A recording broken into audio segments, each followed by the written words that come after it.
Hi, everyone, and welcome to another episode of BSN's A Long Story Short. Today, we are focusing on how technology, and specifically blockchain technology, is having an impact on the apparel industry. The two keywords of the day will be transparency and sustainability, two important factors in bridging trust with global consumers. Joining me for this discussion are Amit, who is the CEO and co-founder at TextileGenesis, along with Stephanie and Phil from the fashion marketplace Queen of Raw. Before we jump in, just a quick reminder that in the description below, you can find all the important information, such as the Twitter at BSNBase. You can also search on LinkedIn and view the BSN website. So why don't we kick this off, this discussion, by letting our panelists give a short introduction about themselves, give the audience some context. How does that sound? Why don't we start with Stephanie tonight? Yeah, thank you so much for having us. We're thrilled to be here. My name is Stephanie Benedetto, and I'm the CEO and co-founder of Queen of Raw. I actually come from a family background of over 100 years in fashion and textiles in New York City. So what we're here to talk about is very near and dear to my heart and to what we do personally and professionally. And I always thought how powerful fashion, textiles, supply chains were, where they connect people all over the globe, but always disliked all the waste it produced, right? All that unused raw materials and finished goods, because that stuff is bad for people and planet, but it's also bad for a business's profit. So we built the solution. We are a marketplace with integrated supply chain software so that businesses, small to large, can find all this waste in their supply chains, market it and sell it, turn it into profit, and keep it out of landfill. And we're thrilled to be here. We've saved over 1 billion gallons of water to date. We're just getting started. That's an awesome story, Stephanie, and I love your attitude on the issue. Are you, just for reference, are you the Queen of Raw, or was the name picked up for someone else? No, we want to empower everyone to be the kings and queens of their domain, right? And it's a name you're not going to forget. So my co-founder, Phil, and I came up with it, and we stuck with it, and it served us well. So we had fun with it. Okay, why don't we have Phil jump in there and add a few comments about himself or things he'd like to add? Sure, absolutely. Thanks, Ben. I'm Phil Derasmo. I'm the CTO and co-founder at Queen of Raw. And similar to Stephanie, my family had a background over in the textile industry. My whole mom's side of the family, with the exception of my mom, actually worked over in the textile factories over in Lower New York back in the day. And so I had I have these fond memories of walking through the factories as a child, and when I was younger, getting my first pair of pants or my first suit jacket. And I remember literally being, in the factory, looking around over on the shop floor and seeing all of the excess materials strewn about everywhere, piled on top of tables everywhere, and packed, piled up in the corners. And so when I first met Stephanie, she was telling me about this problem that she saw, she was manufacturing a sustainable textile and saw that there was no more need for people to manufacture necessarily additional sustainable textiles, because there was so much great material out there already. Over $120 billion a year at the time, which has grown to more than double that, was being burned, buried, wasted, collecting dust over in warehouses. So when she told me about this problem, I was like, wow, here we are, 2 decades later, the problem still exists, and it's not even a national thing, it's a global issue. And it really struck me and resonated with me. So I have a background I worked in Wall Street for over 10 years. So we were dealing with high security, high transactional data being shared globally from multiple different stakeholders. And that kind of really, was kind of what I brought to the table, is being able to go and connect all these disparate sources of data that were all different versions and have everybody collaborate together, which kind of brought us over to using blockchain, which seemed like a great solution in terms of using that tool basically, and the technology, in order to securely go and collaborate data in an immutable way with high integrity. Amazing. And how is the jump in from Wall Street to the fashion industry? Has it been a breath of fresh air, or do you still feel like you're hanging out with the wolves? Well, I loved working on Wall Street because I learned so much from so many, great, talented people and experts in the industry. Being able to learn from those folks and then bring that back over to the startup world in creating new innovative products was absolutely priceless. Awesome. All right, let's jump to our third panelist today. Last but not least, Amit, do you want to give us a quick breakdown? Sure. So I'm Amit Gautam, CEO and founder of TextileGenesis. Essentially, we are a blockchain-based supply chain traceability platform.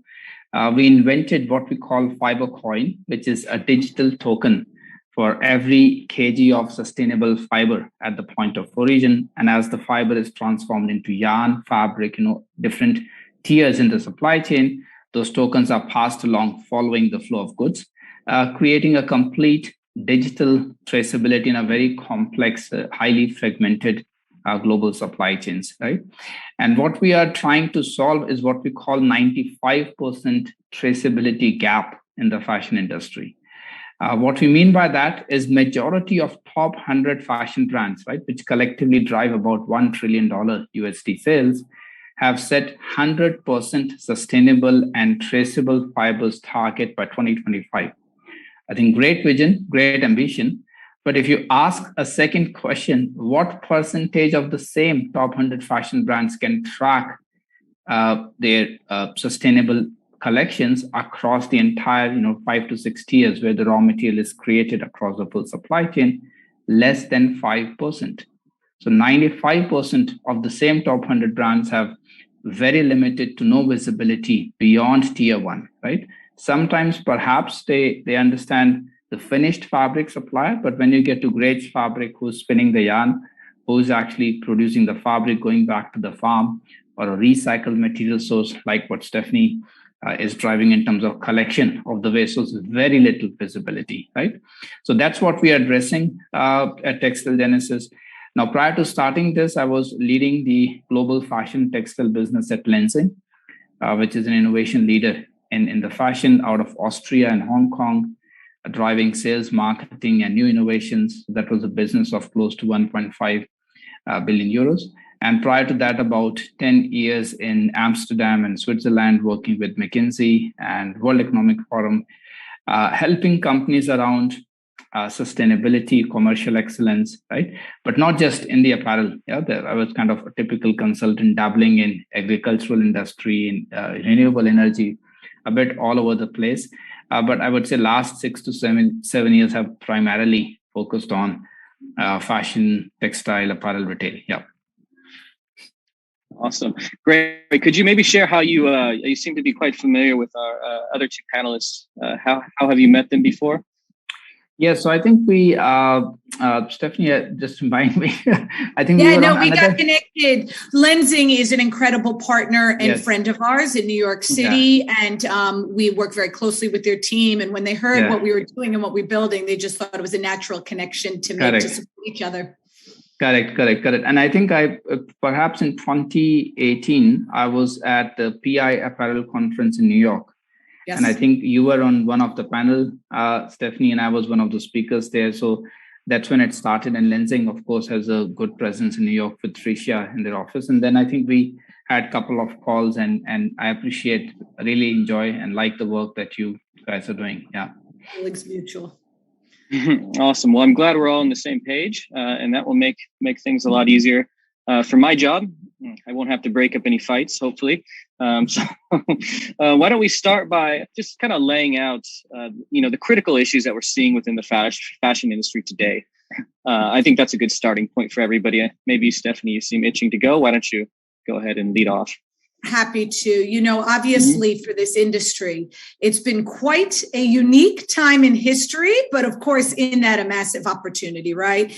Through the pandemic and even before that, with trade wars, with shipping delays, China, California, you name it, globally, right?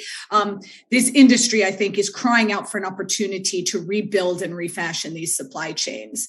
And we're kind of experiencing a crisis of supply.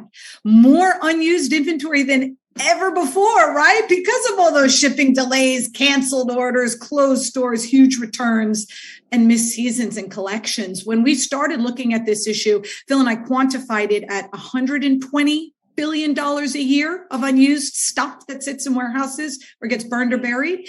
Through the pandemic, we now have seen it's well over $288 billion a year and growing.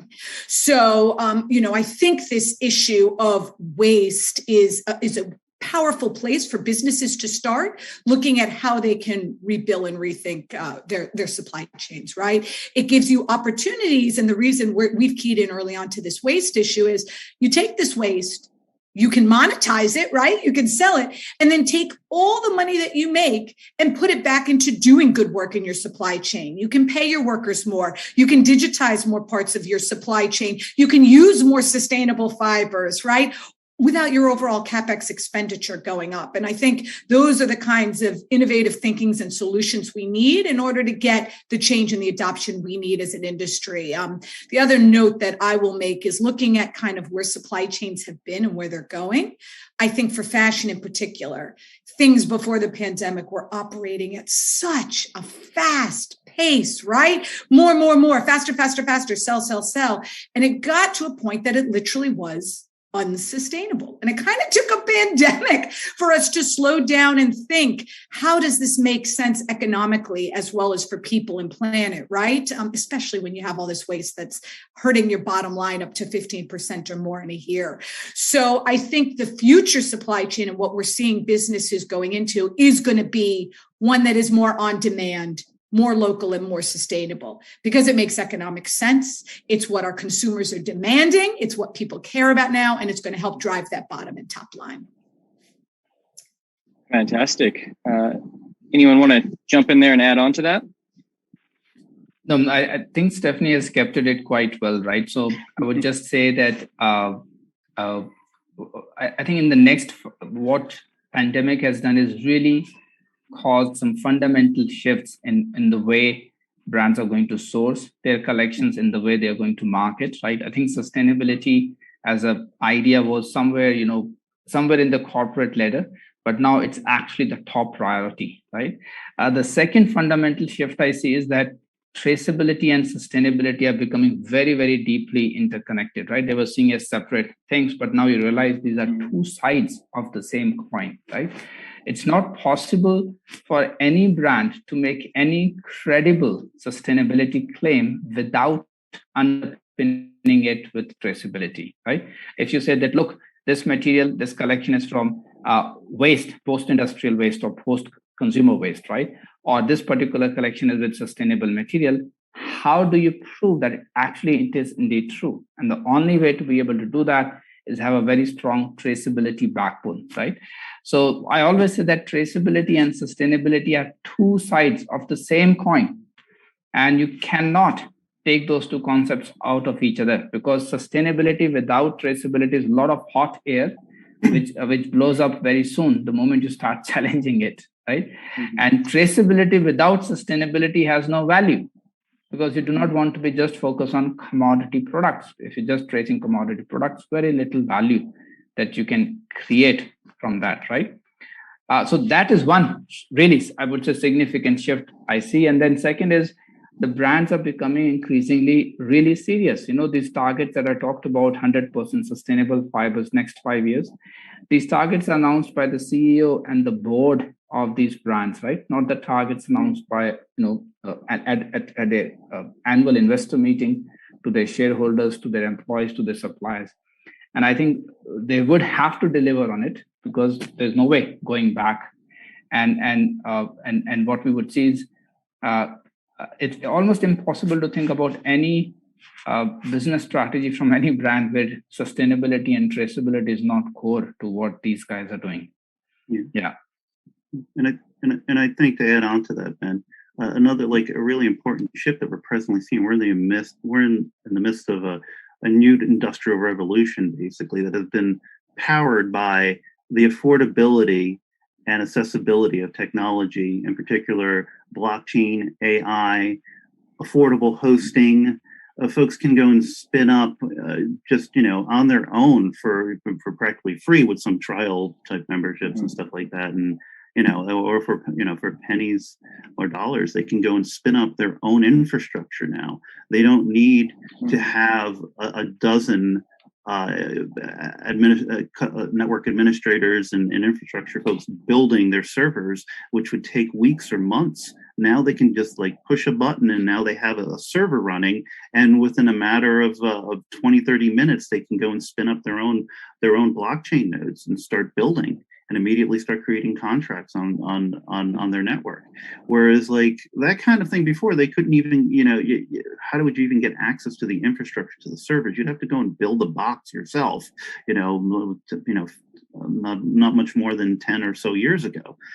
Now it's so quick, and AI and machine learning also is very affordable. You can have it as a service where you spin it up immediately, or you can even run it on your laptop and start coding immediately.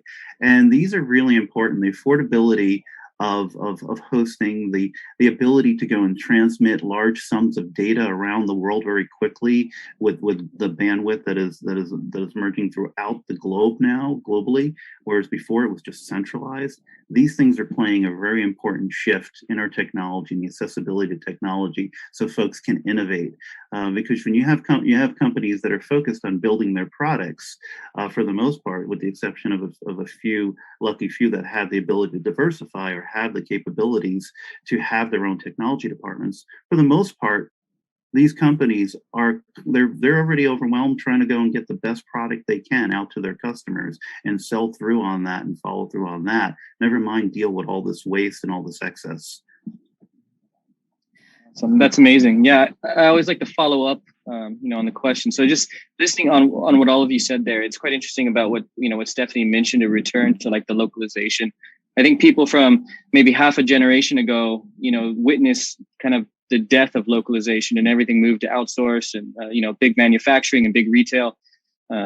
So, I mean, do you believe that technology is bringing this return to localization, or do you think it's actual consumer demand for the technology pulling it back in?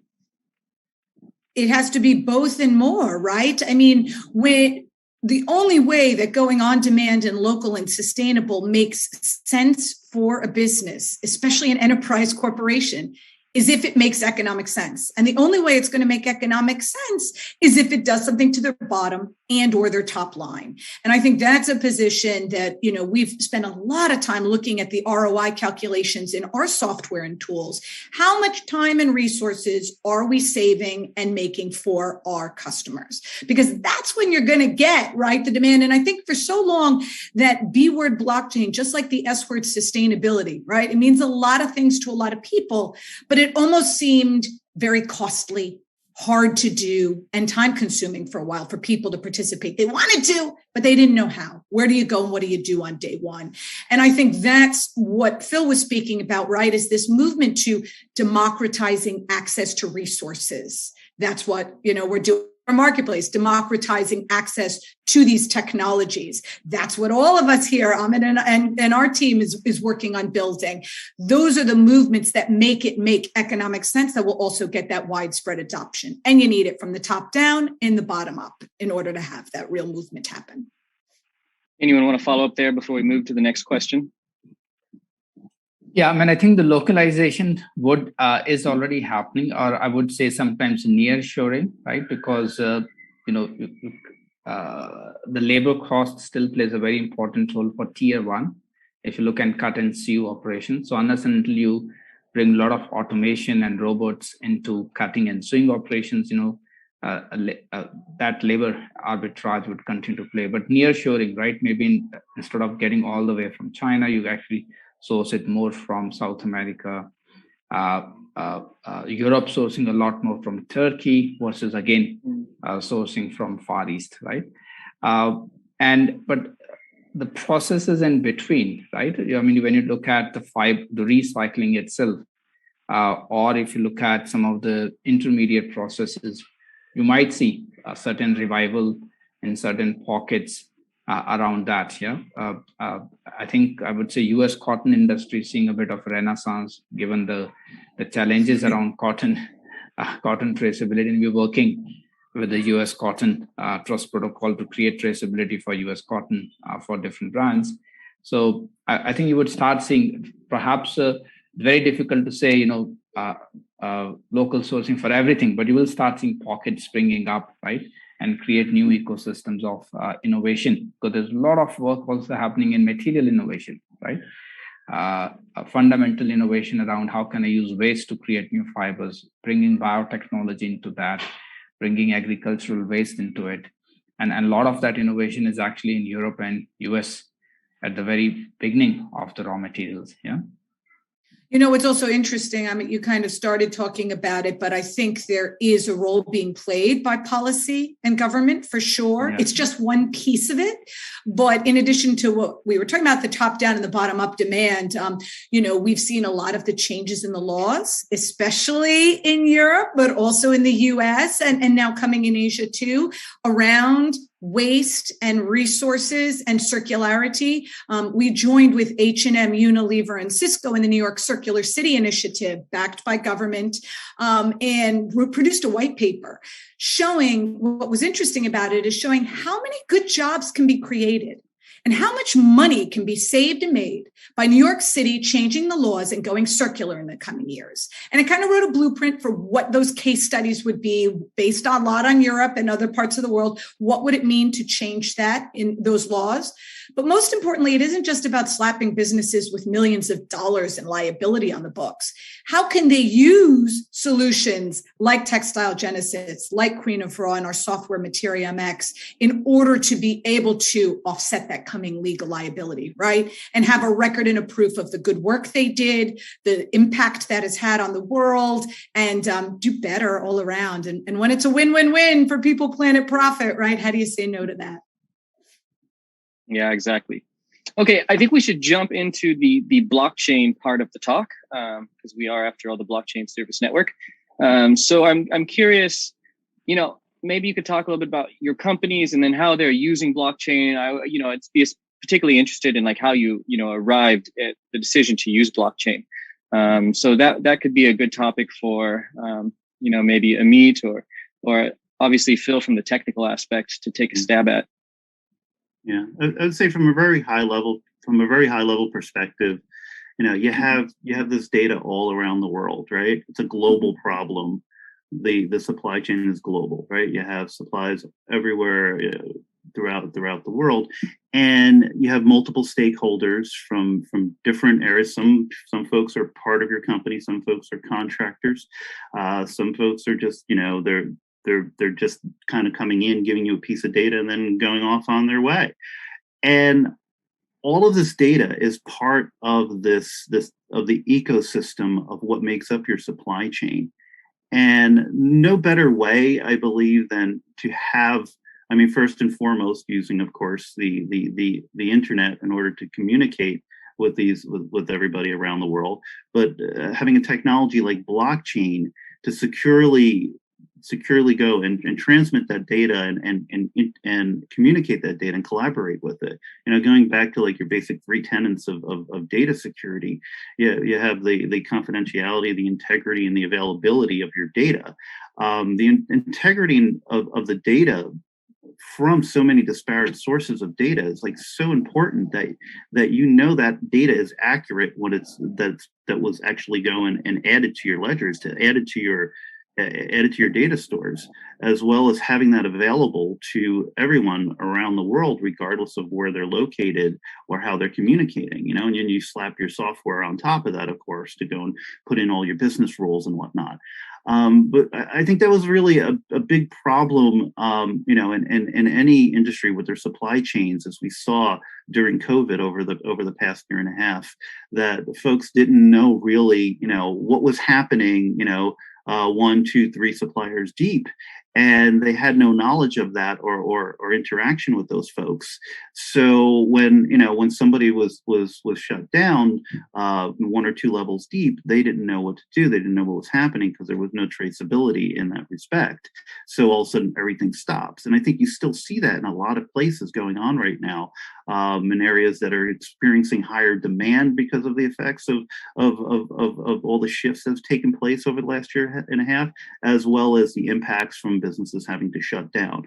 Now, how do you have that traceability and that repeatability over in that workflow? First and foremost, you have your business rules, which is something that we did with our Materia MX product offering, is build in all the business rules, all the logic for everyone so that they don't have to go and do that and they can concentrate on their business. So that they have these supply chain tools and these the inventory resale tools all centralized for them so they don't have to think about that. But in order to make sure that that data is actually accurate, that there's integrity to that data, as well as to be able to collaborate it into a common data source, that's where we can turn to blockchain in order to go and facilitate that. And I think that's kind of interesting, Phil, what you just said too, right? Is that's when we turn to it. When we first started looking at this issue of supply chain waste and inefficiency, we didn't necessarily know, at least not at the time years ago, that we were going to be leveraging blockchain as a part of our solution, right? We started Queen of Raw as a marketplace. We were going to match buyers and sellers of this textile waste around the world and really power this resale, reuse, recycling movement globally. But what we learned as we were growing this marketplace globally was that for our consumers, for our buyers and sellers, especially for the larger ones, right? To Phil's point, they didn't always know what they had and what it was made of and where it came from and who it went to and where it sat, right? That's why there's all this waste and inefficiency. And so I think at that point is when we really looked at it and said, I think there's something powerful with blockchain as helping our customers solve a real pain point, a real problem, and help them not just sell this waste today, but actually look at and analyze the data of where this stuff comes from and help them minimize it and do better tomorrow, right? And that's really the goal. And is that how TextileGenesis came about? Yeah, so I think it has been a steep learning curve for us. So I would say that blockchain is not a silver bullet for every problem that you would have from the technology perspective. And we are quite realistic, and sometimes people think, right, of blockchain means it's going to solve a lot of problems, right? So I think when someone is applying, it should be very clear what it can do and what it cannot do, right? Now, what it does for us, I can share, and what it does not do for us, I'll also share. So the most important concept that we have, I would say, inspired and borrowed from the whole blockchain is this idea of tokenization, right? That you can create a digital asset which mirrors the physical asset, and as the physical asset moves along the supply chain and undergoes transformation, you can model that on a system, take into account the yield loss, the wastage factor. So in our system, we model about 100 different yield loss and wastage factors depending on which kind of inventory is used to process which kind of output. If you use a carded yarn, open-end yarn, ring spun yarn, now I'm getting a bit technical, but that's the kind of very detailed supply chain modeling we did. And what we did is just created this idea of fiber coin, and we can create, as of now, we have 38 distinct fiber coins or tokens for different sustainable fibers, for Tencel, Lyocell, for Tencel Modal, for EcoVero, for recycled polyesters like Retrieve, Unify, so on and so forth. Also, now we started with US cotton, which has a distinct token on our system, right? So it follows that fibers are close to supply chain. So I think that was a very powerful idea that we could actually borrow from that. But what we also very quickly realized, look, we cannot run our entire technology infrastructure on the pure blockchain itself because it's too expensive, too costly. So we designed the infrastructure in a way that the signature of the transaction and the balance of the transaction sits on the ledger, but a lot of heavy lifting around computations, around business rules, around logic we actually run off the chain just to make it infrastructure also scalable, because a lot of these technologies are still maturing, is what our experience has been. We don't go anywhere close to cryptocurrency, right? People think about blockchain, they say it's cryptocurrency. We have nothing to do with that. It's actually just storing the transaction records in a very reliable, audit-proof way. There's a very strong audit trail. So tomorrow, if a brand or anyone wants to see, you can look back at the audit trail, right? Now, one thing I want to highlight is that one of the things that blockchain does not address is, of course, the quality of data that gets in, right? You still have to work with your suppliers, with your brands, because someone is actually uploading data into the system, which the system is processing.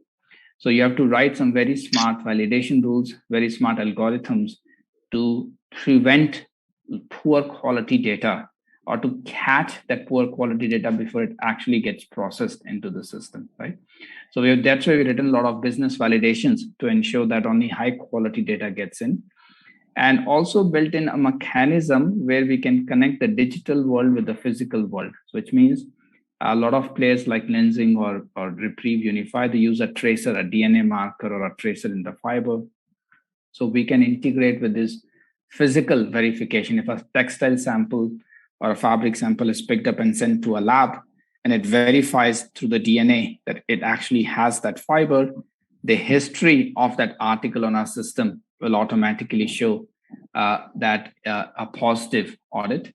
And if that fabric is used for 100 garments and supplied to 5 different brands, all of them will automatically see that this product was physically verified, forensically verified, and forensically proven that it actually has indeed the fiber, right? But that's only a sample and risk-based.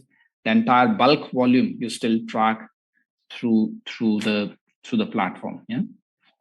You know what? I appreciate everything you said. It's stuff that Phil and I have gone through in our conversations too about how and when and why to use it, the cost, the carbon emissions, the complexity, of course. What's really funny, though, is when we're actually communicating this to our customers, and we work with, obviously, some of the biggest brands and retailers, Fortune 500 in the world. You know, the fact that we're leveraging blockchain as a piece or part of our software in our marketplace, does that matter? And it's interesting because they get excited hearing it, right? I mean, but at the end of the day, do they understand? Are they at their core a technology-based business? Well, you know, some of them may be, but for the most part, they are creating beautiful fashion garments and selling to their customers. That is their business. They're finished goods and getting it to their customers. Phil spoke about that earlier. And so how much you actually tell them about blockchain, right? At the end of the day, we hope that we've built our solution, and we believe we have, in a way they don't need to worry about the fact that we're using blockchain. We know why we're using it. We know how we're using it. But if you don't have to change your business practices or processes in any way, it integrates into it. It just helps us do what we do better. But none of that is your issue or problem, right? So if we can make it quick and easy, automated, and at scale for them, then it really does make a big difference. Yeah. And along the lines of what Amit was saying, as well as what Stephanie was saying, you know, like our business is to help folks resell their excess inventory. So we provide all those centralized tools for them to go and resell excess inventory, which is not their main business. That's kind of like an afterthought, you know, whether it's finished goods or whether it's their excess raw materials that they use to create those finished goods. They're just sitting in warehouses collecting dust, costing them money to dispose of. Or we help them either be able to go and find another use for it within their own company by helping collaborate and share that data, helping them go and sell that on our already established ecosystem and market of buyers and sellers, or to actually go and find a responsible end-of-life solution for it with our suite of partners that we have around the world. And in order to go and communicate that reliably, you know, you need data integrity. And you need a way for folks to collaborate, you know, and again, going back, you know, blockchain is part of that solution for the integrity and the availability of it from a data access layer. But really from the higher presentation layer, of course, and the business logic, there's, you know, that's where all of our software from everybody on this call comes in, where you put in your business roles and you put in your domain expertise in order to go and help folks using blockchain, using their networks to actually go and achieve their end results, which is saving money and selling more better products. And you know, and I think that's really important, you know, that, you know, like you said, you know, blockchain's not necessarily a silver bullet. It's what you do with blockchain that, you know, is really important, and it's really helping folks in our case with that, providing them with this engine to help resell their excess inventory. And there's a lot of and quantify it too. I'm sorry, we also quantify it as well, so you can if you're selling stuff, you know, well, what did that mean? You know, how much, what type of environmental impacts were achieved by selling that inventory, which is also really important, of course, and you know, and in the last 18 months has been top of mind as well, and more important as rules and regulations change around the world. Another question that comes up a lot with blockchain too, and we always get asked is, well, what blockchain are you using, right? And it's funny because there's so many interesting and new forks and innovations in blockchain technology. The way Phil architected our solution, it doesn't really matter which one we use. We can use Ethereum or Hyperledger. At the end of the day, for our application and our purpose, it's the underlying benefits that our customers see and how we're applying it that matters. Less which one we use, but it tends to be a question you get a lot is, who are you on? What are you using, right? And be interesting to see where it goes as a technology, if there ends up continuing to be one dominant player, or if it does continue to get democratized and opened up in new ways. Yeah, I definitely see a world where where use of blockchain becomes more widespread and just baked into like databases. It's like a feature where you turn it on. Do you want blockchain operable on your database, to provide that level of integrity, to provide that additional data layer, maybe with another module. And then, our data and your data and their data is, it's all interchangeable too. I mean, from a sharing perspective, end goal, everybody, you want to have interoperability between different networks and different types of technologies so that everyone can share their data, of course. Awesome. Yeah, Stephanie, I feel like I could probably turn over the hosting roles to you at this point, because I was just going to ask you about which blockchain do you use. But I feel like, we kind of glossed over the question, but I feel like, to someone listening, maybe who's in the industry, this might be somewhat of interest to them. So, maybe you could talk a little bit about the tech stack and how, if a client or somebody approaches you and, says, what is the right solution here? How you address that and what you're using. Yeah, well, I'm going to let Phil jump in, but I will say when you ask those questions, right, you have to kind of throw it back on the person too. Well, what benefits are you looking for? Why do you want to use it? And what matters to you most? Because when we're looking at it, right, as we mentioned, there are costs to blockchain. There are carbon emissions with the technology, right? There are different solutions that do better on costs and do better on carbon emissions or integrate quicker and easier, right, into what you're doing. So it really depends on the benefits you're getting. And there's a lot of awesome new technologies. And Amit kind of mentioned it as well, right? Things you do on-chain, things you do off-chain. So a lot of interesting new ways to apply this, but I'll let Phil jump in on the specifics. So we're built on a fork of Ethereum, and we use proof of authority across with all of our stakeholders. But again, that is not so much important as the business rules that lay on top of the technology. Because the way we built this engine in the middle of our ecosystem that our marketplace and other marketplaces and channel partners communicate with, together with our suppliers. And it's all about data interoperability. And that's why we built the centralized transaction engine, so that regardless of what technology you're using, maybe you're not on blockchain. Well, how do you communicate with this? Well, you communicate with our API, and then our API will go and write it to the chain. But what about if you're in another chain? Well, okay, we'll go and take that information, and then we'll go and extract the data, transform it, and load it into our chain, and have have an identifier to go back to the other chain with that chain information. So it's not about what flavor is better per se. Some of them they all have their benefits, of course, and if you read some more than others, but it's more about collaboration and data collaboration and helping customers solve their problems. Yeah. And when we first started looking at this, and it's part of one of the reasons we were talking, right, Amit, like a while ago, what would it look like to be able to communicate with each other with what you're doing and what we're doing, collaborate, partner, integrate, right? And I think that's just the beginning of what we're going to see in this industry happening. Amit, same question. Do you want to talk a little bit about the tech stack and play here? Yes. So I think it's similar to what Phil was saying. So we have what we call a core engine, which is more of a transaction engine, which creates transactions between different supply chain players, which creates all those business rules, taking into account the yield loss, the wastage factor, who can ship which product to who, How do you run, are you using the right inventory to make a product? You can't use, for example, a 50-50 tencel cotton yarn to make 100% tencel fabric, because it cannot be done in the physical world, so it cannot be done on the digital platform as well. So a lot of those rules are run on what we call the middleware on the core engine, and we're just launching the version 2.0. And trying to do that, or everything in the chain would have been a nightmare, right?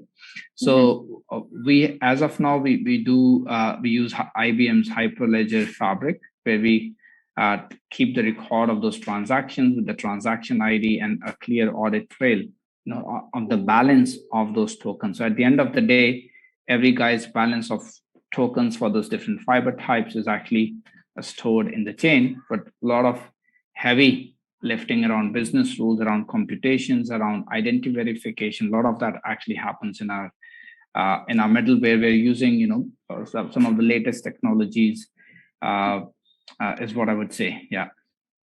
Okay. I noticed earlier you mentioned the word cryptocurrency, and you kind of made it sound a little bit like a dirty word. What is your thought on that? I mean, in terms of like, yeah. Yeah. So my intention was not to make it sound like a dirty word. I mean, see, I don't want to make a value judgment, because that's not what we are here about cryptocurrencies. My only point was that it does not make sense to bring a risk into someone's business if they have nothing to do with that business, right? So if we are somehow connected to cryptocurrency and bringing that risk into the business of traceability towards the fashion industry, they have absolutely nothing to do with the cryptocurrency. Anyone on a personal basis can speculate on the market, fine, right? So that's why that's only point what I was trying to make is the tokens we have, these are not publicly traded. There is no monetary value. It's actually digitization of the physical volume, and it doesn't bring any risk into your business, which you would otherwise not have, because I think then the whole purpose is lost, right? So that was the main point I was trying to make, right? And then cryptocurrency, the entire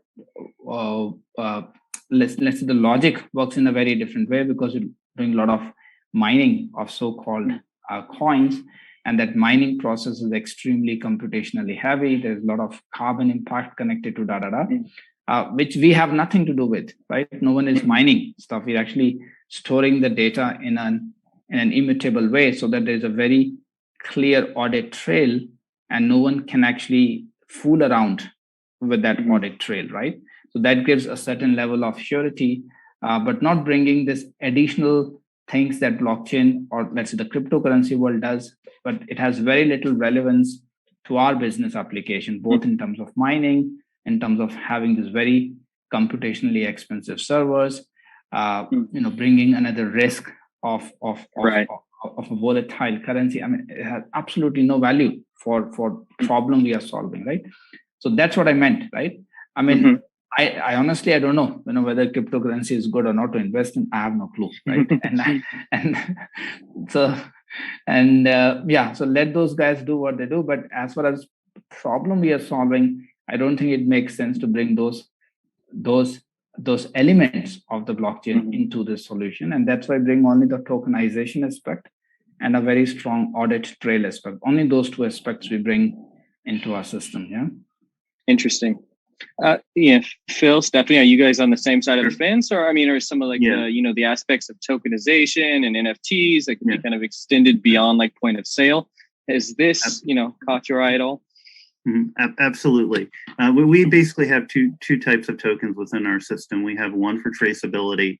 It can be used for both for marketing and chain of custody, and to look back over, for the authenticity of our goods in our resale inventory. And then we have also one tied over to the actual end user, to their environmental impacts, and that's all contained within our business logic and within our business. We don't go and stray outside that area into currencies or anything of the sort. Absolutely. Yeah, it's more it's a supply chain use case. Yeah. That's what I'm really excited about, right? Is obviously the work we are all doing here is really valuable for businesses, but how do we also leverage this blockchain technology and connect this awesome stuff and powerful, sustainable and business solutions to the end consumer, to the buyers, to you and me, right? And so that's something that Phil and I spent a lot of time looking at, and we'll be announcing publicly very soon an initiative we did with MIT to be able to quantify at point of sale for an end consumer the impact, the water, the toxins, the carbon emissions saved by their purchase, right? And making that have meaning, and also having then the story, the record, the proof. I think that is something where it actually puts blockchain right into the palm of someone's hand, and it gives it meaning. It tells them why they had a certain impact. They can trust that they had that impact, record it, and feel good. And that's what we're all looking to do, right? As we go change the world. Awesome. Yeah. Okay. So my next question related to this, and we're getting kind of towards the tail end of the webinar here, but I am very curious, the type of clients that you generally work with. I know that Stephanie mentioned earlier, we're talking, Fortune 500 and big ones. I'm curious if, the people really driving this are the really large corporations, or if it's smaller shops who realize that there might be, an advantage gained here by, more of a niche audience seeking sustainable goods.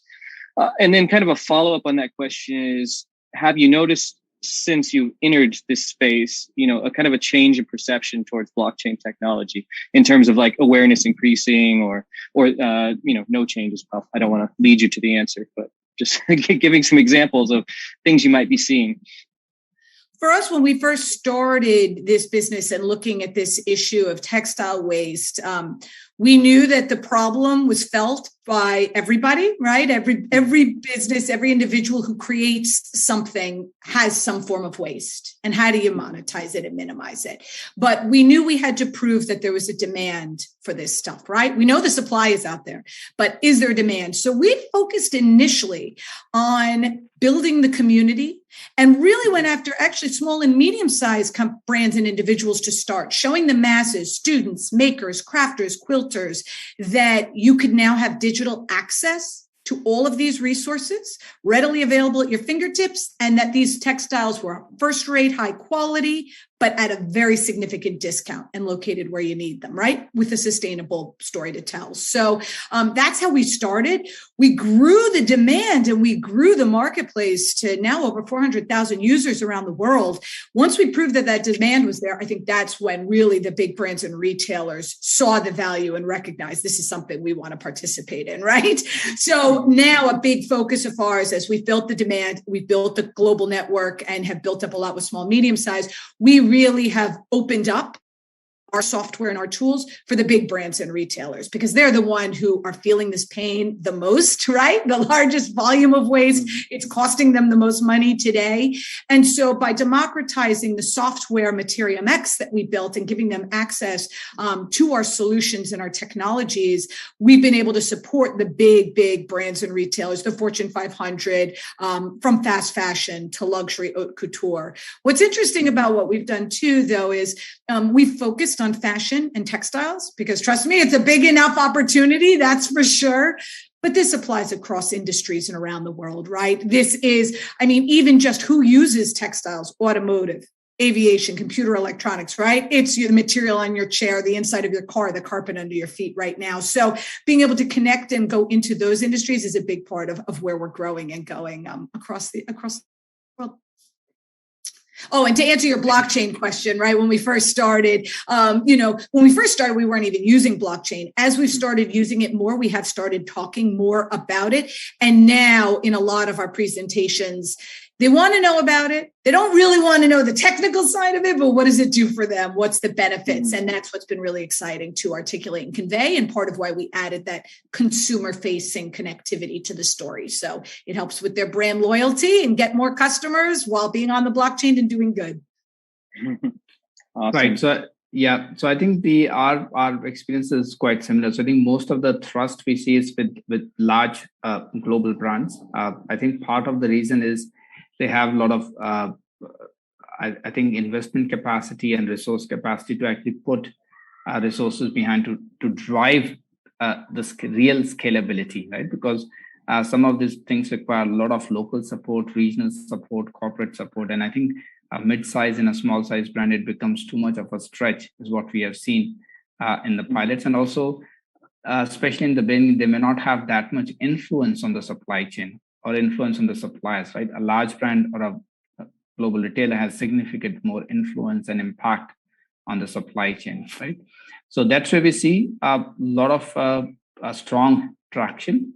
But we want to work our way, of course, and serve, let's say, the emerging stars or sustainability champions, which might be regional focused or country focused. I think they are also quite important because they can move very fast and on the positive side. Yeah.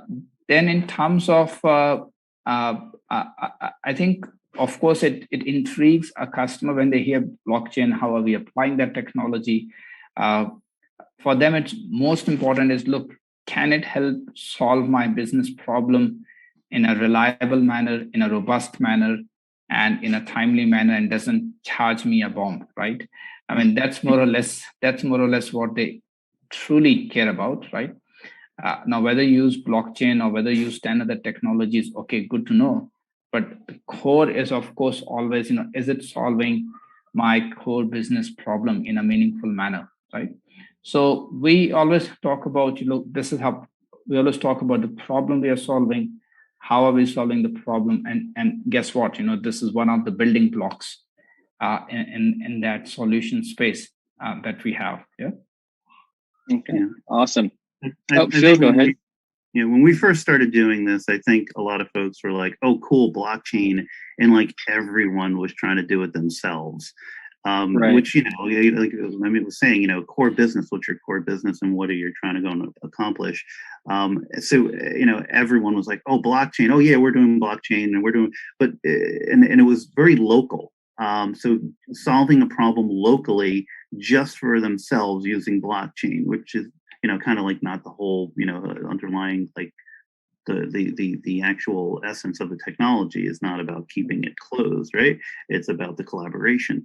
So that has kind of like teetered off a little bit now, when folks are starting to look globally more and say, okay, well, coming back to us now and saying, hey, so you guys have some blockchain technology that you're using, can you give us an update? We've been able to actually come back to the table with them and show them and say, hey, look, yeah, this is a global problem, and we have a global network of global individuals from all different walks of life and all different parts of the supply chain, and we have the centralized engine to help everybody work together. Going back to well, which blockchain technology is better? It's like, no, it's like, how do we get people to work together to get a bigger, fuller, clearer picture of the data while maintaining the integrity of that data? So like now it's gotten to that point where folks are like, oh, okay, let's hear about your technology. Doing it just, in a little microcosm world doesn't really work, because it's a global problem and they need the global data and the global stakeholders.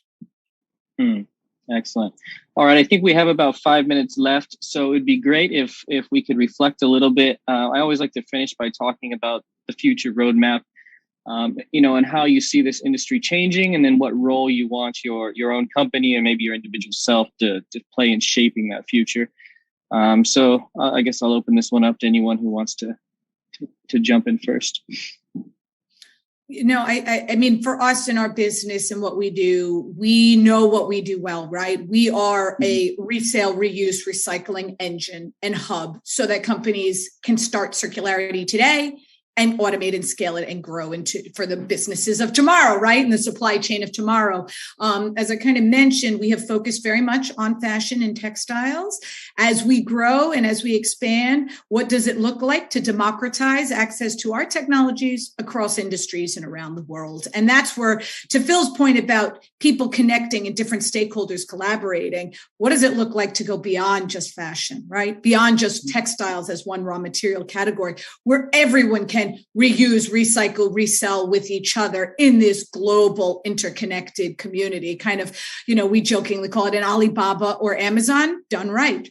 With trust, transparency, sustainability, quality, curation at its core. And I think we want to build the technology of the future for the supply chain of the future so that everybody can do better, right? And on a personal level, why I do what I do, I want my children to have clean water to drink, clothes that aren't toxic to wear and a planet to live on. And I know that this is a key part in making that happen, and we're not stopping until we do.